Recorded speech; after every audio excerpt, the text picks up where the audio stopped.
Selamat siang semuanya, selamat pagi, selamat sore. Terima kasih telah mengikuti perkuliahan hari ini. Terima kasih juga telah melihat hari ini. Terima kasih juga telah mengklik hari ini, mengklik video ini. Hari ini kita akan mempelajari tentang strategi nasional dan politik nasional. Semoga pembahasan ini bisa menjadi manfaat bagi semua yang menonton.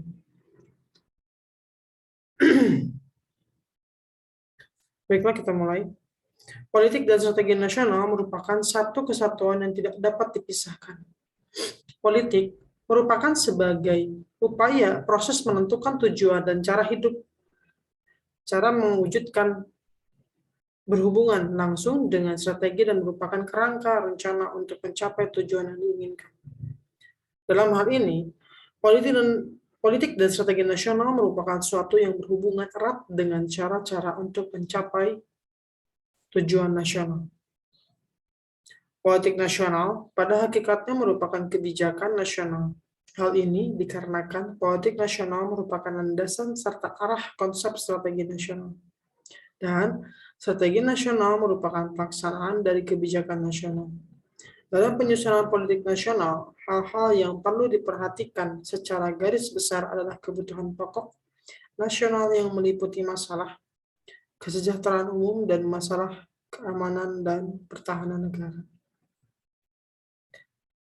Politik dan strategi nasional sangat berhubungan dengan kegiatan bernegara, penerapan hukum yang ada, dan apa yang dilakukan oleh negara.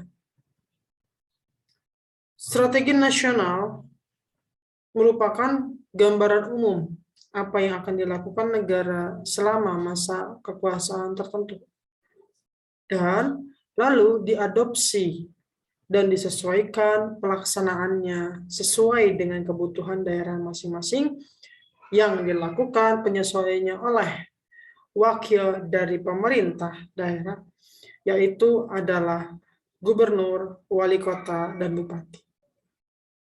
Mereka lah yang menjadi wakil dari pemerintah di daerah untuk menjalankan strategi nasional yang telah ditetapkan dan disahkan oleh DPR.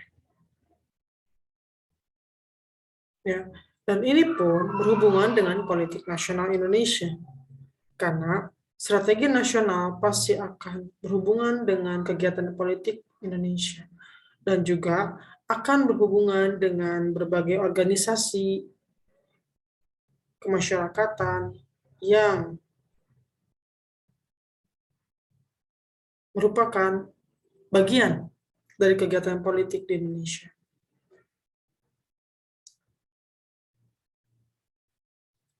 Pelaksanaan politik dan strategi nasional yang dilakukan oleh negara Indonesia mencakup beberapa bidang yang dianggap sentral bagi penyelaras kehidupan bermasyarakat, berbangsa, dan bernegara di Indonesia.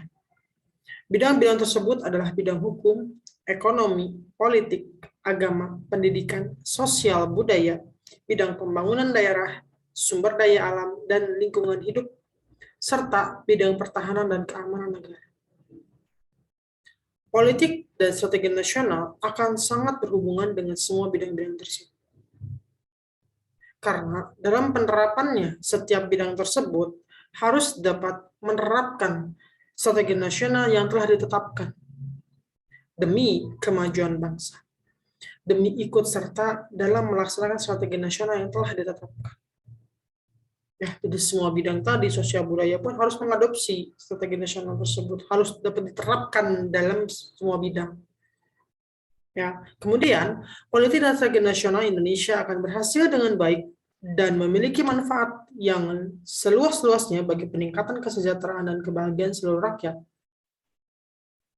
Hal tersebut akan terwujud bila didukung oleh peran warga negara, terutama para penyelenggara negara yang memiliki moralitas, semangat, serta sikap mental yang mencerminkan kebaikan dan kejujuran, serta menjadi panutan bagi warga negaranya.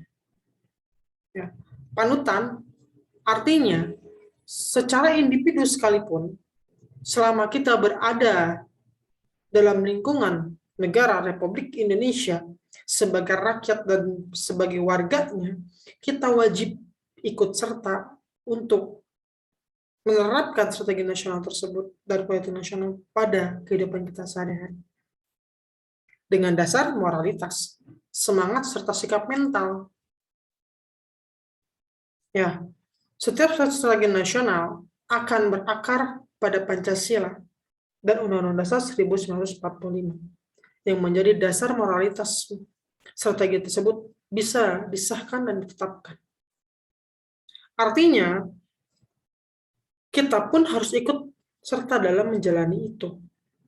Karena dukungan dari rakyat dan warganya akan sangat membuat strategi nasional serta politik nasional negara Republik Indonesia ini berjalan dengan baik.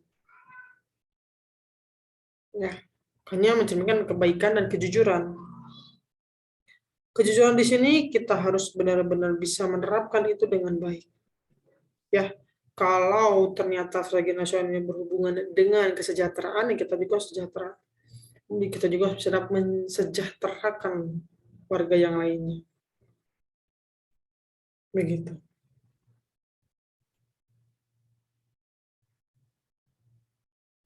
Kemudian, ada beberapa hal yang berkaitan dengan politik. Yang pertama adalah negara. Negara merupakan suatu organisasi dalam suatu wilayah yang memiliki kekuasaan tertinggi yang ditaati oleh rakyatnya. Negara dimanapun pasti memiliki sistem kekuasaannya sendiri. Begitupun di Indonesia. Ya, Indonesia memiliki sistem kekuasaan tertinggi yang menjadi salah satu cara untuk memimpin negara ini. Ya, jadi kekuasaan yang tertinggi tersebut harus ditaati rakyatnya. Kemudian, kalau sudah berbicara ke negara, pasti ada kekuasaan. Ya. Kekuasaan adalah kemampuan seseorang atau kelompok untuk mempengaruhi tingkah laku atau kelompok lain sesuai dengan keinginannya. Kekuasaan ini seringkali disebut atau dianggap memiliki sentimen negatif. Padahal yang dimaksud dengan kekuasaan itu adalah mengajak orang lain atau kelompok lain yang berada di daerah tersebut atau di negara tersebut untuk ikut serta dalam menjalankan strategi nasional dan politik nasional yang telah ditetapkan, yang telah dibuat demi kepentingan bersama. Ya, jadi mempengaruhi orang itu dengan sangat baik. Kalau dalam komunikasi disebut persuasif. Ya, kegiatan tersebut adalah kegiatan yang sangat efektif. Karena kita mengajak dengan mempengaruhi tingkah laku orang tersebut serta kelompok lain. Agar ikut serta dalam menjalankan strategi nasional yang telah ditetapkan oleh negara dan kekuasaannya. Kenapa hal ini penting? Karena bila strategi nasional itu yang ditetapkan oleh penguasa di sebuah negara tidak dijalankan oleh rakyatnya atau kelompok-kelompok yang mendukung kekuasaan tersebut, maka akan sulit terrealisasi strategi nasionalnya. Akan sulit terrealisasi tujuan dari pembuatan strategi nasional tersebut. Khususnya di negara kita, negara Republik Indonesia. Tujuan dari setiap strategi nasional harus sesuai dengan cita-cita dan tujuan bangsa Indonesia.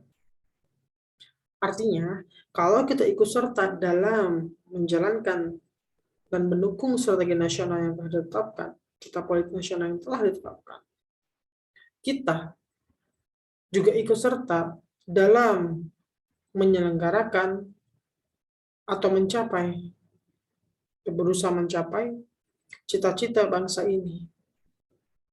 Nah, kalau sudah berbicara kekuasaan, yang ketiga adalah pengambil keputusan.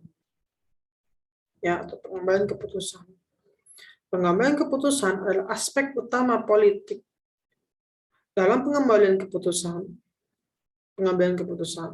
perlu diperhatikan siapa pengambil keputusan itu dan untuk siapa keputusan itu dibuat.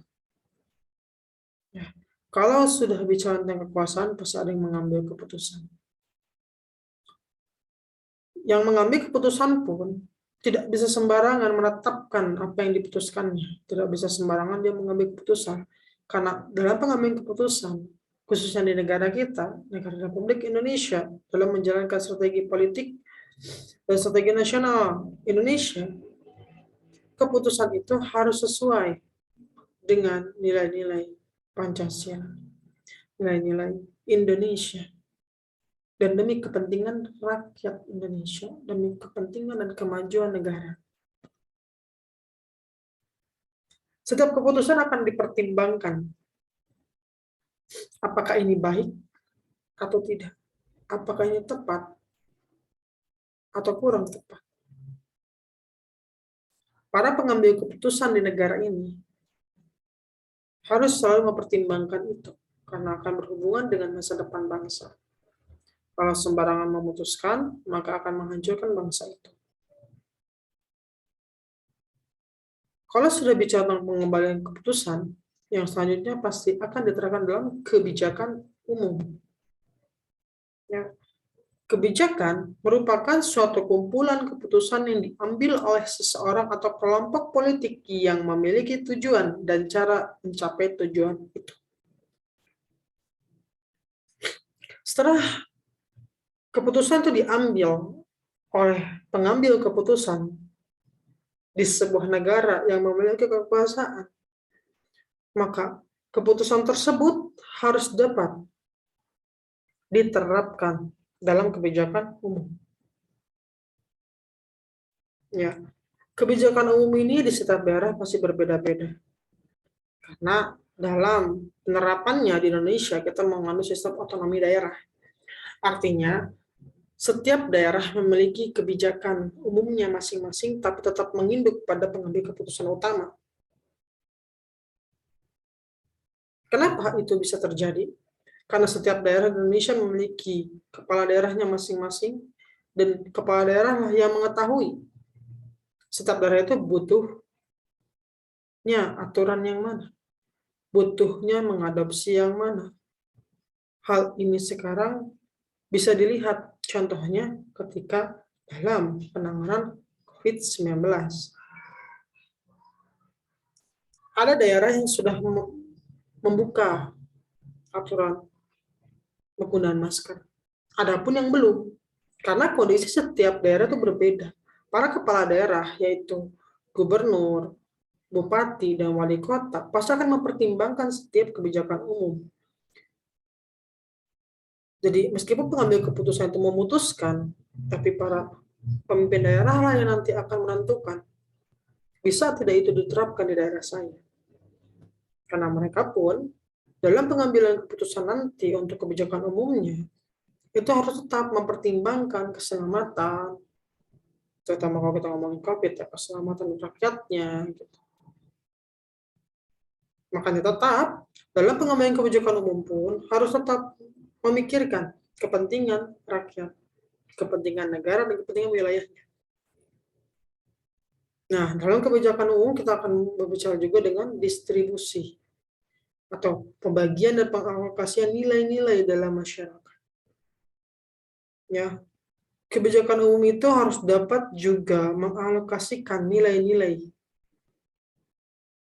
terutama nilai Pancasila, dalam setiap kebijakan umumnya yang dibuat dan diterapkan. Contohnya kebersamaan, kejujuran, ketuhanan, agar nilai-nilai tersebut harus tetap dapat diterapkan dalam kebijakan, segala kebijakan, terutama dalam negara memiliki kekuasaan negara kita. Ya. Jadi dalam distribusi keputusannya, pembagian dan pengalokasian nilai-nilai harus tetap dipikirkan. Apakah masyarakat akan ikut serta atau bagaimana? Apakah jika ini diterapkan, nilai-nilai Pancasila akan bisa diterapkan juga? Karena contohnya COVID aja. COVID ini benar-benar memiliki nilai kebersamaan di dalamnya. dalam menghadapi virus pandemi ini. Kalau kita sendiri-sendiri, pasti kita akan jatuh. Tapi karena kita memiliki nilai kebersamaan, saling membantu antara daerah satu dan daerah lain, antara kepala daerah, antara penguasa, jadi membuat kita tetap bertahan. Dan nilai-nilai kebersamaan inilah yang ditanamkan salah satunya. Dan itu harus selalu dipikirkan, terutama dalam kebijakan politik dan strategi nasional. Karena demi kepentingan rakyat, kita harus bersama-sama maju untuk bangsa Indonesia. Nah, dalam penyusunan politik dan strategi nasional, ada yang namanya suprastruktur politik dan infrastruktur politik. Suprastruktur politik merupakan lembaga pemerintah seperti MPR, DPR, Presiden, MA, dan BPK. Sedangkan infrastruktur politik adalah badan dan lembaga dalam masyarakat. Contohnya, partai politik, organisasi kemasyarakatan, media massa, alat komunikasi politik, kelompok penekan atau pressure group, kelompok kepentingan atau interest group, dan tokoh-tokoh politik. Nah, suprastruktur politik dan infrastruktur politik ini tetap harus bertujuan sesuai dengan tujuan negara ini, sesuai dengan cita-cita dan tujuan nasional negara. Mereka semua bergerak berdasarkan Undang-Undang Dasar 1945, tidak asal bergerak. Oleh karena itu, contohnya dalam infrastruktur politik, sekarang semua organisasi masyarakat harus berbadan hukum. Agar apa? Agar jelas terlihat apakah organisasi tersebut ikut melaksanakan politik nasional dan strategi nasional yang berhubungan dengan cita-cita dan tujuan nasional. Apalagi organisasi kemasyarakatan yang sudah besar, apalagi itu berhubungan dengan politik juga, tetap harus berbadan hukum agar dapat memantau, agar bisa terlihat jelas. Semua pun sekarang begitu. Media massa ada hukumnya sendiri, yang tetap aja terikat pada cita-cita dan tujuan nasional. Nah, suprastruktur dan politik dan infrastruktur politik ini saling berpengaruh dan saling mempengaruhi. Saling bantu-membantu. Kalau tidak bisa salah satunya jalan sendiri, harus dua-duanya berjalan. Dan harus seimbang antara suprastruktur politik dan infrastruktur politik. Keseimbangan inilah yang nanti akan menghasilkan penerapan strategi nasional dan politik nasional yang sangat baik. Tidak saling menjatuhkan, tapi saling mendukung kebijakan. Jika itu kebijakan yang baik. Begitu.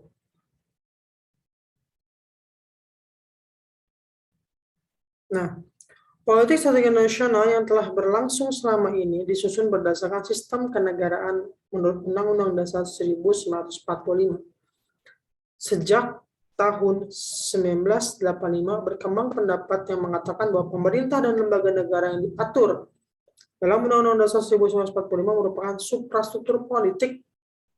Lembaga-lembaga tersebut adalah MPR, DPR, Presiden, BPK, dan MA.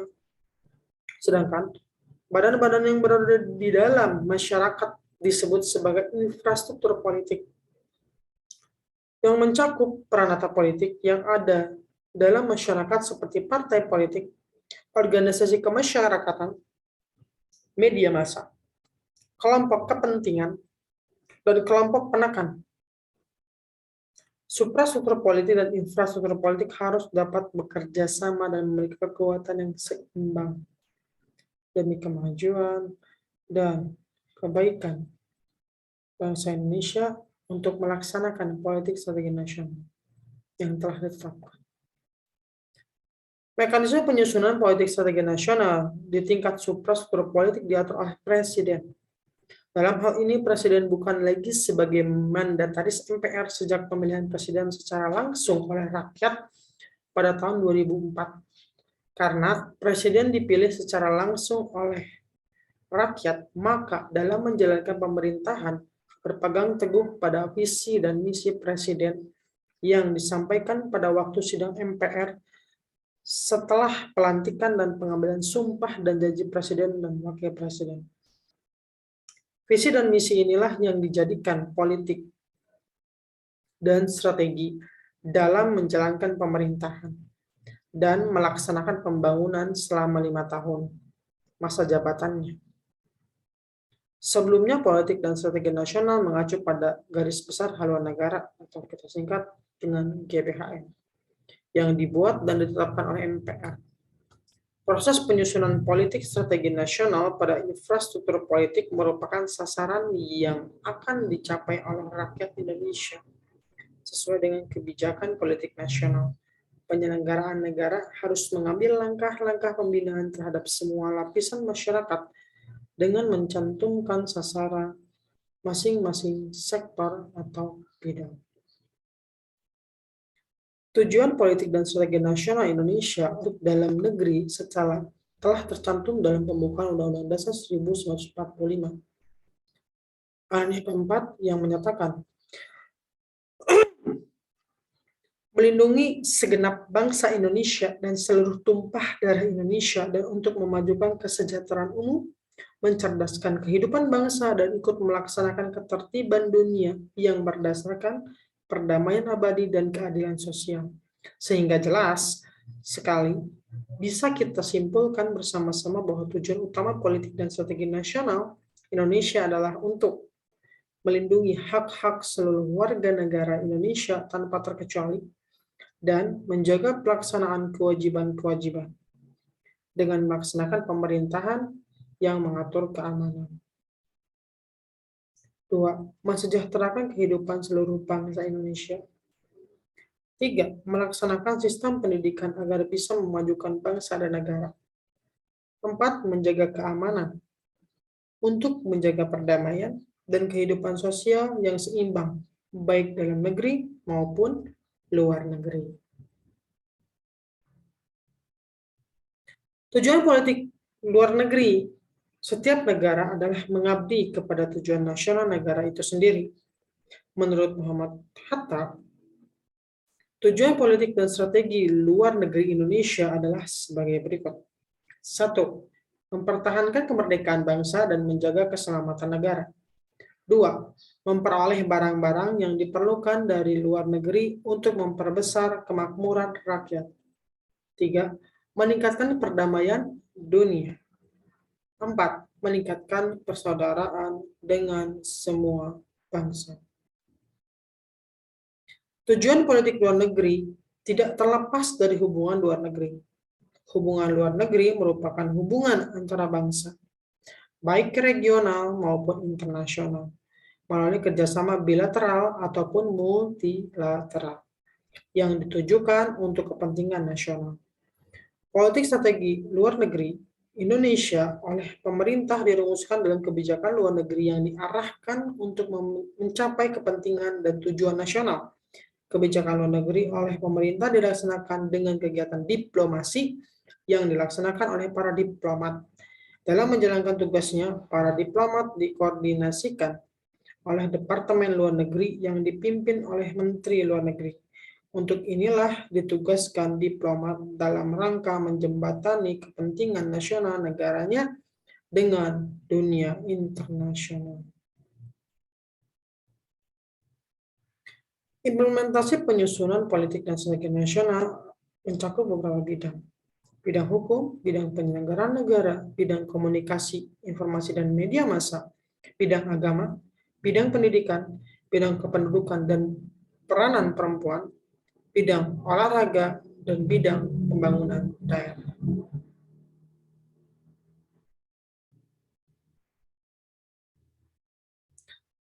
Stratifikasi politik atau kebijakan nasional dalam negara Republik Indonesia ada beberapa tingkatan.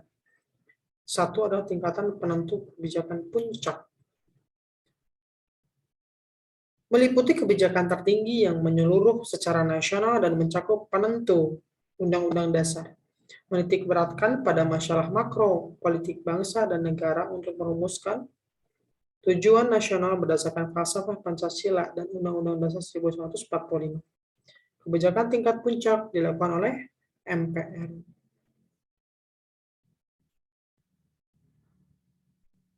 Tingkat kebijakan umum merupakan tingkat kebijakan di bawah tingkat kebijakan puncak yang lingkupnya menyeluruh secara nasional dan berisi mengenai masalah-masalah makro strategi guna mencapai tujuan nasional dalam situasi kondisi tertentu.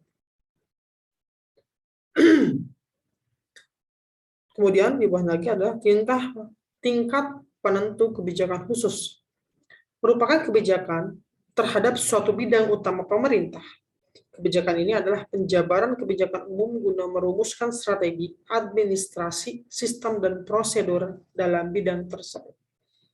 Wewenang kebijakan khusus ini berada di tangan menteri berdasarkan kebijakan tingkat di atasnya. Kemudian, tingkat penentu kebijakan teknis. Kebijakan teknis meliputi kebijakan dalam satu sektor dari bidang utama dalam bentuk prosedur, serta teknik untuk mengimplementasikan rencana, program, dan kegiatan. Kemudian, tingkat penentu kebijakan di daerah. Wewenang penentu pelaksanaan kebijakan pemerintah pusat di daerah terletak pada gubernur dan kedudukannya sebagai wakil pemerintah pusat di daerahnya masing-masing. Kepala daerah berwenang mengeluarkan kebijakan pemerintah daerah dengan persetujuan DPRD. Kebijakan tersebut berbentuk peraturan daerah atau perda tingkat 1 atau tingkat 2. Menurut kebijakan yang berlaku sekarang, jabatan gubernur dan bupati atau wali kota dan kepala daerah tingkat 1 atau tingkat 2 disatukan dalam satu jabatan yang disebut gubernur, kepala daerah tingkat 1, bupati, kepala daerah tingkat 2, atau wali kota, kepala daerah tingkat 2. Politik pembangunan nasional dan manajemen nasional. Politik merupakan cara untuk mencapai tujuan yang telah ditetapkan sebelumnya. Tujuan politik bangsa Indonesia telah tercantum dalam pembukaan Undang-Undang Dasar 1945, yaitu melindungi segenap bangsa Indonesia dan seluruh tumpah darah Indonesia, memajukan kesejahteraan umum, mencerdaskan kehidupan bangsa, dan ikut melaksanakan ketertiban dunia. Berdasarkan kemerdekaan, perdamaian abadi, dan keadilan sosial. Tujuan politik bangsa Indonesia harus dapat dirasakan oleh rakyat Indonesia. Untuk itu, pembangunan di segala bidang perlu dilakukan. Dengan demikian, pembangunan nasional harus berpedoman pada pembukaan Undang-Undang Dasar 1945, alinea keempat. Politik pembangunan nasional dan manajemen nasional. Politik dan strategi nasional dalam aturan ketatanegaraan selama ini dituangkan dalam bentuk garis besar haluan negara yang telah ditetapkan oleh MPR. Hal ini berlaku sebelum adanya penyelenggaraan pemilihan umum presiden secara langsung pada tahun 2004. Setelah pemilu 2004, presiden terpilih menetapkan visi dan misi yang dijadikan sebagai rencana jangka menengah yang digunakan sebagai pedoman dalam menjalankan pemerintahan dan membangun bangsa. Kemudian, makna dan tujuan pembangunan nasional. Pembangunan nasional merupakan usaha yang dilakukan untuk meningkatkan kualitas manusia dan masyarakat Indonesia secara berkelanjutan dengan memanfaatkan ilmu pengetahuan dan teknologi serta memperhatikan tantangan pengembangan global atau perkembangan global. Tujuan pembangunan nasional ini sendiri adalah sebagai usaha sendiri dan sebagai usaha untuk meningkatkan kesejahteraan seluruh bangsa Indonesia. Dan pelaksanaannya bukan hanya menjadi tanggung jawab pemerintah, tetapi juga merupakan tanggung jawab seluruh rakyat Indonesia. Pembangunan nasional mencakup hal-hal yang bersifat lahiriah maupun batiniah, yang selaras, serasi, dan seimbang. Itulah sebabnya pembangunan nasional bertujuan untuk mewujudkan manusia dan masyarakat Indonesia yang seutuhnya, yakni sejahtera lahir dan batin. Pada dasarnya, sistem manajemen nasional merupakan perpaduan antara tata nilai, struktur, dan proses untuk mencapai daya guna dan hasil guna berdasar sebesar mungkin dalam menggunakan sumber dana dan sumber daya nasional demi mencapai tujuan nasional. Proses penyelenggaraan yang serasi dan terpadu meliputi siklus kegiatan perumusan kebijaksanaan, pelaksanaan kebijakan, dan penilaian hasil kebijaksanaan terhadap berbagai kebijaksanaan nasional. Secara sederhana, dapat dikatakan bahwa sebuah sistem sekurang-kurangnya harus dapat menjelaskan unsur, struktur, proses, fungsi, serta lingkungan yang mempengaruhinya. Secara sederhana, unsur utama sistem manajemen nasional dalam bidang ketatanegaraan meliputi negara, bangsa Indonesia, pemerintah, dan masyarakat. Negara sebagai organisasi kekuasaan, negara mempunyai hak dan kepemilikan pengaturan dan pelayanan dalam mewujudkan cita-cita bangsa. Bangsa Indonesia sebagai unsur pemilik negara berperan menentukan sistem nilai dan arah atau haluan negara yang digunakan sebagai landasan dan pedoman bagi penyelenggaraan fungsi negara. Ketiga adalah pemerintah sebagai unsur manajer dan penguasa, berperan dalam penyelenggaraan fungsi-fungsi pemerintahan umum dan pengembangan ke arah cita-cita bangsa dan kelangsungan serta pertumbuhan negara. Keempat adalah masyarakat sebagai unsur penunjang dan pemakai yang berperan sebagai kontributor, penerima, dan konsumen bagi berbagai hasil kegiatan penyelenggaraan fungsi pemerintah. Fungsi di sini dikaitkan dengan pengaruh, efek, dan akibat dari terselenggaranya kegiatan terpadu sebuah organisasi atau sistem dalam rangka pembenahan atau adaptasi dan penyesuaian dengan tata lingkungannya untuk memelihara kelangsungan hidup dan mencapai tujuannya. Sistem tersebut memiliki fungsi pokok, yaitu permasyarakatan politik. Hal ini berarti bahwa segenap usaha dan kegiatan tersebut diarahkan pada penjaminan hak dan penertiban kewajiban rakyat. Hak rakyat pada pokoknya adalah terpenuhinya berbagai kepentingan rakyat, sedangkan kewajiban rakyat pada pokoknya adalah keikutsertaan dan tanggung jawab atas terbentuknya situasi dan kondisi kewarganegaraan yang baik, di mana setiap warga negara Indonesia terdorong untuk setia kepada negara dan taat kepada falsafah Pancasila, serta peraturan dan perundang-undangan lainnya yang dibuat oleh negara. Secara garis besar, fungsi dari sistem manajemen nasional adalah mewujudkan tata kelola pemerintahan yang dilakukan oleh pemerintah dalam mengatur dan memperdayakan seluruh sumber dan komponen yang ada dan dimiliki negara untuk diatur sedemikian rupa sehingga menghasilkan suatu kebijakan dan atau aturan yang kesemuanya itu hanya semata-mata untuk kepentingan masyarakat dan bangsa Indonesia itu sendiri, yaitu terwujudnya serta terpenuhinya kehidupan masyarakat dan bangsa sesuai dengan telah dicita-citakan oleh negara Indonesia sebagai yang tertuang dalam pembukaan Undang-Undang 1945 sebagai konstitusi negara Indonesia.